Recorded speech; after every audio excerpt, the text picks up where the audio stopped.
Hello दोस्तों, नमस्कार। कहा जाता है मुश्किलों में भाग जाना आसान होता है, हर पहलू ज़िंदगी का इम्तिहान होता है।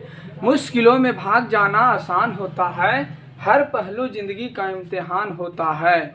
डरने वालों को कुछ मिलता नहीं है मेरे दोस्त, लड़ने वाले को कदमों में सारा जहान होता है। आज का विषय है केमिस्ट्री, और केमिस्ट्री में आज हम लोग को पढ़ना है चेन का चुनाव कैसे करना है। कभी इस टाइप का आ जाता है लिखने के लिए, तो COOH रहता है यहाँ पर, फिर COOH रहता है यहाँ पर। कभी कभी इस तरह के आ जाता है, COOH यहाँ रहता है, COOH यहाँ रहता है। तो इस प्रकार के अगर मान लिया जाए स्ट्रक्चर आ जाए और इसमें बोलेगा कि आपका कॉमन नेम इसका क्या होगा, IPS नेम में इसका क्या होगा, तो यही नियम को समझने के लिए, इस नियम को समझने के लिए सबसे पहले हमारा रूल 10 गो रूल हम लोगों को याद करना है। और 10 रूल में सबसे पहले हम ये जो लिखे हैं IUPAC का फुल फॉर्म लिखे हैं। जो IUPAC का फुल फॉर्म होता है international union pure and applied chemistry. IUPAC का फुल फॉर्म होता है, ठीक है।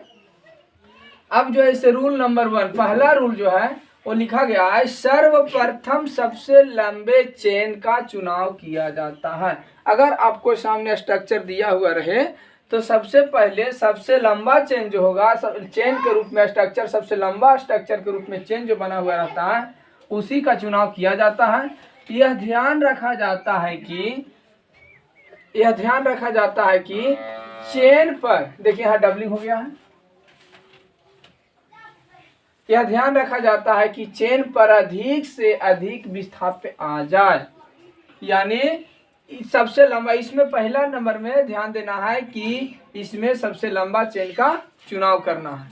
इस चेन को मेन चेन या प्यूरेंट चेन कहा जाता है। इसी चेन को, सबसे लंबा चेन को कौन चेन बोलते हैं? मेन चेन बोलते हैं, ठीक है।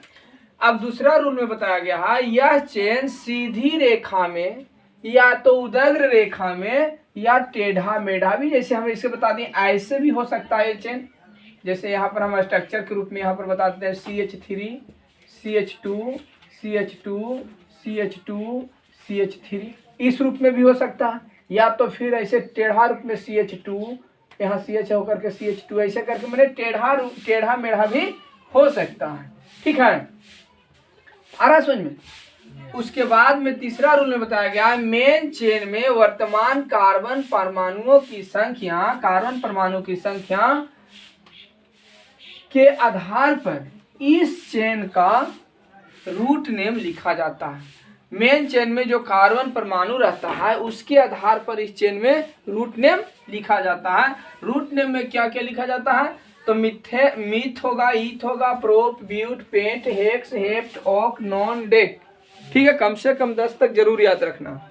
उसके बाद में चौथा रूल में आपका हो गया है, मेन चेन में कार्बन परमाणु का नंबरिंग उस तरफ से किया जाता है जिधर से क्रियाशील मूलक वाले कार्बन की संख्या कम होता है।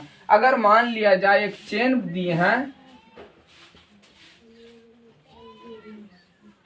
CH2 CH3, अगर मान लिया जाए यहाँ OH लटका हुआ है, ठीक है। आ रहा समझ में?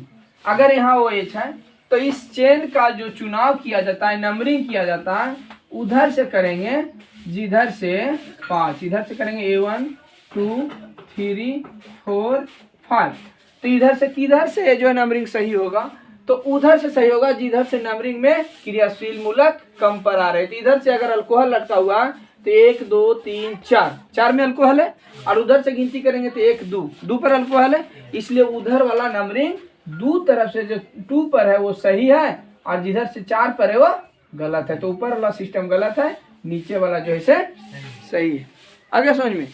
इस तरह से इसको, जिधर से क्रियाशील मूलक वाले कार्बन की संख्या सबसे कम होती है उधर से ये सही होता है, ठीक है। अगला जो है, यदि दोनों तरफ से क्रियाशील मूलक, अगर मान लिया जाए कि तीने वाला में जैसे यहाँ पर OH यहाँ लटकल रहता, ठीक है, OH यहाँ रहता तो इधर से भी दूं उधर से भी दूं, अगर दोनों तरफ कार्बन पर मैंने क्रियाशील मूलक की संख्या कार्बन अंकों का समान मिले तो अगर दोनों तरफ से बराबर मिले तो विस्थाप्य को जोड़ने पर तो उसको दोनों को जोड़ देंगे। जैसे यहाँ पर ध्यान देना, यहाँ 4 पर है 3 पर, अगर दोनों बराबर पर रहता है, इसको भी 4 और 3 जोड़ने से 7 आता। इधर से देखो, यहाँ से इधर से भी जोड़ने से समान आता, इधर से भी जोड़ने से दोनों समान आता। तो इसको जोड़ करके लिखते हैं कि अगर किधर से ज्यादा आ रहा है, माने किधर से कम ज्यादा आ रहा है और किधर से कम आ रहा है, अगर जोड़ने पर जिधर से कम आएगा उधर वाला सही होगा। जोड़ करके देखें, जिधर से कम आएगा उधर से सही होगा। फिर अगला में IUPAC नेम लिखते समय पहले विस्थाप्य का नाम अंग्रेजी अल्फाबेट के अनुसार लिखना है। ठीक है, अगर मान लिया जाए कि IUPAC नेम इसको लिखना चाहते हैं तो विस्थाप्य का जो मान लिया जाए स्ट्रक्चर दिए हैं CH3 CH2 CH2 अति CH2 CH2 ऊपर में है, CH2 ऊपर में है, यहाँ CH है, यहाँ भी चेन है CH2 तो इसमें उसी प्रकार से हम गिनती किए तो सबसे लंबा चेन इधर से दिख रहा और सबसे लंबा चेन इधर से दिख रहा। तो अब यहाँ पर मिथाइल है, यहाँ पर इथाइल है, तो अल्फाबेट के अनुसार इसमें लिखना।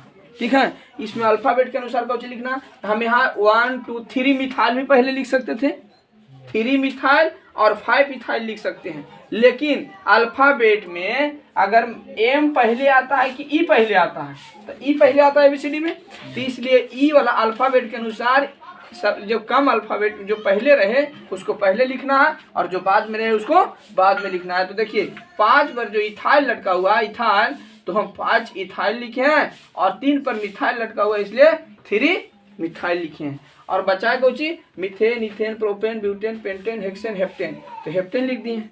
आ रहा है समझ में, यानी जिधर से अल्फाबेट के अनुसार गिनना है कि जिधर से अल्फाबेट पहले मिले उधर से लिखना। हमने अल्फाबेट के अनुसार लिखना, पहले ई आ रहा है तो पहले ई लिखना है, उसके बाद एम आ रहा है तो और कुछ लगल रहता, अल्कोहल लगल रहता है या और कुछ लगल रहता, तो अल्फाबेट के अनुसार से सजाते सजाते पूरा लिख देना है। ये कौन नियम में है, IUPAC लिखना है तब ये नियम लागू होगा। ठीक है, आ गया समझ में, चलो ठीक है।